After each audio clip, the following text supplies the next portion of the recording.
받겠습니다. 이상입니다. 갈게요. 자, 지난 시간에 이야기했어요. 대마 이평이라고 그랬어요. 예, 지수를 다시 한번 지수한 값입니다. 이평선이 여러 가지가 있어요. 그죠? 단순, 가중, 지수, 조화, 삼각 여러 가지가 있잖아요. 그죠? 그런데 지수를 다시 지수한 값을 이거를 대마 이평이라고 그래요. 그러면 이평선이 삐뚤빼뚤 돼 있겠죠. 그죠? 이평선이라고 하는 게 그죠? 예? 막 이렇게 움직일 거 아닙니까? 그죠? 예, 이런 상황에서 어느 시점에 캔들이 하나 이렇게 선단 말이에요. 그죠? 그럼 이 캔들이 이게 매수 위치인지 아닌지 전혀 알지 못한다는 거예요. 그래서 제가 이야기하는 이평선이라고는 표기를 했지만 이평선이 아니라 여기에 수많은 캔들들이 있을 거 아니에요. 여기 양봉, 음봉을 제가 이렇게 그려보면 수많은 어떤 캔들들이 이렇게 막 엮어져 있을 거 아닙니까? 예? 이랬을 때에 한 방에 야, 이 친구야 여기서부터 내가 들어가면 돼라고 표기를 할 수 있는 그런 명령을 넣을 수 있는 내용을 만들었다 그 얘기입니다. 그래서 캔들이 주가가 어떻게 하다가 떨어지다가 갑자기 장대 양봉이 발생을 하면서 거래량이 20선, 이평선 어떻게 하라고요? 여기 밑둥지 막대 그래프보다 몇 배, 3배수 이상은 들어와야 된다라고 그랬어요. 그리고 어떻게 생긴다? 캔들은 0에서 7% 이상 종가가 고가는 14% 이상이라고 말씀을 드렸어요. 그래서 이 대마 이평을 어떻게 집어넣느냐? 꿰뚫어 집어넣는 겁니다. 안에다 집어넣는 겁니다. 알겠죠? 그리고 여기서 추가적으로 집어넣는 것은 어떤 걸 집어넣느냐? 자, 시가 부분하고요, 종가 부분하고 이 대마 이평은요, 이 캔들이 어디에 들어가요? 중심에 들어간 거예요. 평균에 들어간 겁니다. 그리고 하나가 더 있어요. 대마 이평이 들어가기 전에 제가 여러분께 말씀드렸던 저승사자라고 하는 것은요, 오는 동안 다 체크해서 마지막에 합류를 하는데 몇 개의 이평이 네 개의 이평이 이 캔들에 직접적으로 종가 시가 중심을 찍을 때에 여러분들은 매매를 하시는 겁니다. 여러분, 종가 단순이라고 하는 것은 왜 종가 단순만 있어요? 시가 단순도 있고 고가 단순도 있고 저가 단순도 있죠. 그러니까 5일선 이평선을 보실 때 선은 4개의 선을 보시는 거죠. 그러니까 이게 어제라고 했을 때 오늘 거래할 때에는 여러분들 지지 저항을 이야기하는데 한 가지 제가 팁을 알려드리면 고가라고 하는 거는 저항이라는 거죠. 그러면 저가라고 하는 건요, 저점이라고 하는 건 지지가 되는 거죠. 내려왔다가 그냥 뜨거워서 들어 올리는 거고 올라갔다가 망치로 두들겨 맞는 거잖아요. 그죠? 네? 맞죠? 그러면 주식 하실 때 말이에요. 그 다음날 주식 하실 때는 이 저점 부분과 고점 부분의 라인을 긋고 여러분들이 좋아하는 종가는 무시해 버리는 거예요. 그리고 시가에다 선을 긋는 거예요. 아셨어요? 그래서 그 다음날 이 전날 고가라고 하는 것을 뚫어버릴 때 그게 강력한 매수 위치가 되는 거고, 그 다음에 손절이라고 하는 것은 시가까지는 내가 사주지만 직전에 저점이었던 그 부분을 우하향 돌파해서 밀어버리면 이건 강력한 손절이 되는 거다 이 얘기예요. 이해 가셨어요? 종가가 아니고 이해 가셨습니다. 그래서 여기 이제 안으로 뚫어 집어 넣은 거고요. 자, 그래서 종가로부터 3%, 그 다음에 종가로부터 14%라고 했는데, 그러면 이 캔들은 몇 퍼센트냐? 14%가 되겠고요.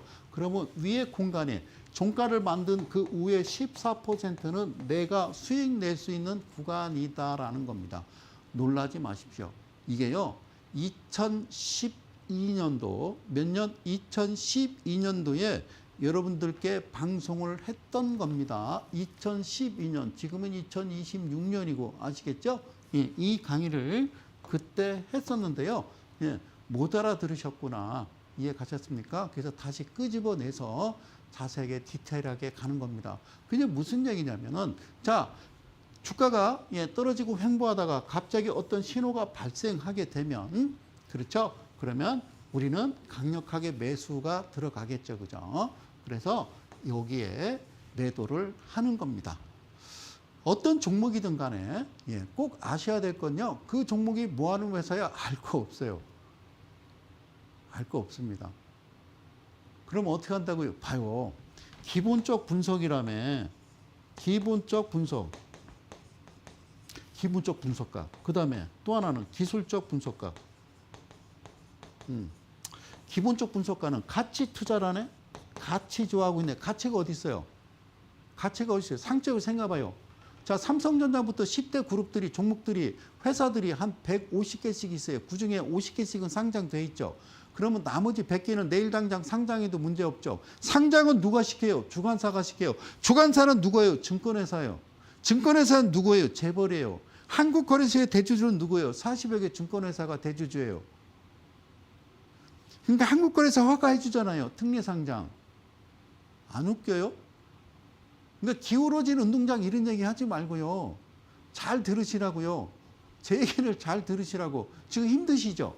그거 왜 샀어요? 펩트론, 하이닉스. 왜 그랬어요? 아니 생각을 해봐요. BPS라고 하는 그 자체를 벗어나면 안 된다고요. 최소 6.25배를 벗어나면 그거는 안 되는 거예요. 그 문제가 있는 거예요. 그러니까 이런 거예요. 지식인이라고 하는 자들이, 그러니까 쉽게 하면 사기꾼이 자꾸 사기를 쳐. 그러니까 대응을 하지 말라고. 속지 말라 그 말이에요. 당하지 말아라는 거예요. 그러기 위해서는 현명하고 똑똑해야 된다는 거예요. 그런 사기를 어떻게 당하느냐? TV를 보고 당하는 거잖아요. 그 눈동자로 코 베어가는 거지. 예? 그러니까 그걸 믿었던 거지. 믿었던 거지. 잘 들으세요. 호응을 안 하면 누군가 어떤 A라는 종목을 막 끌고 가. 예를 들자면 펩트론이 나쁘다는 건 아니야. 어째 나쁘지. 그지? 8%에 5년 연속 적자인데 어떻게 그 회사가 살아있어.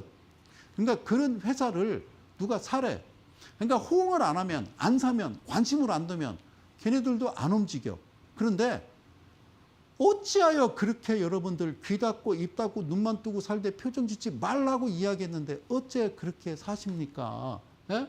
기본적 분석가 가치 투자 좋아하고 있네. 자, 기술적 분석가 이건 차트잖아요. 그러니까 기본적 분석은 제가 얘기했잖아요. 이거 장부라고. 기술적 분석은 차트라니까요. 그러니까 장부 보고 차트 보고 매매하는 거지. 아, 그 회사에 호재가 어디 있어요? 호재는 언제 나와요? 장 끝나고 나와요.